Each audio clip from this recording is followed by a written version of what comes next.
Chapter 4, Quarantine, Testing, and Isolation. This is basically rule number one or layer number one in our three broad layers of reducing COVID risk.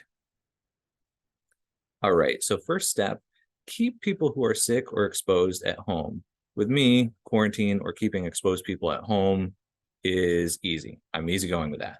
If someone in my classroom or research lab has an unmasked exposure, stay home for 7 to 10 days, big deal. We do as much hybrid as we can anyway, and we can catch up on the in-person stuff when safer. If symptomatic, stay home too.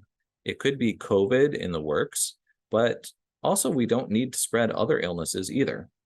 One of the most important issues with COVID has always been the timing of testing. Early in the pandemic, people often tested too early. We knew this, we realized this, people knew. Now, people pretend that's no longer an issue. They get symptoms and they test one time, if at all. It's negative and they pretend it couldn't possibly be COVID. Bad science. We know that people who have been vaccinated or infected, so just about everyone at this point, now develop symptoms earlier as the immune system kicks in faster than it would in the early days of the pandemic when the immune system was more naive. People often have symptoms before they are highly infectious, so a one and done testing approach is unwise.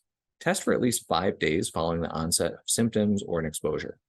Home rapid tests are very good at detecting high levels of infectiousness. That's great for avoiding passing on COVID to others, or at least greatly reducing that risk. Other layers of mitigation remain important. However, home rapid tests are less useful at detecting when someone is infected with low levels of the virus. Only PCR tests can do that, which most people can no longer easily access. So think rapid tests for detecting high levels of infectiousness at a particular moment, and PCR tests for detecting all cases. Because of this, at-home rapid tests can help us to know when to stop isolating at home. The CDC recommends 2 negative rapid tests 48 hours apart before ending isolation. I agree with that. Also, continue testing or begin testing again if symptoms reappear, if you're extra cautious, or if treated with Paxlovid, where sometimes people are more likely to have a rebound. The top home rapid test I recommend, just as practical advice in the US, is FlowFlex.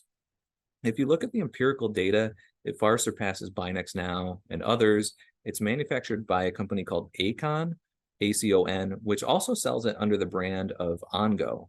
But if you do get Ongo, avoid the 2-pack kits, which use a different manufacturer with supposedly worse precision. So FlowFlex or Ongo single test kits.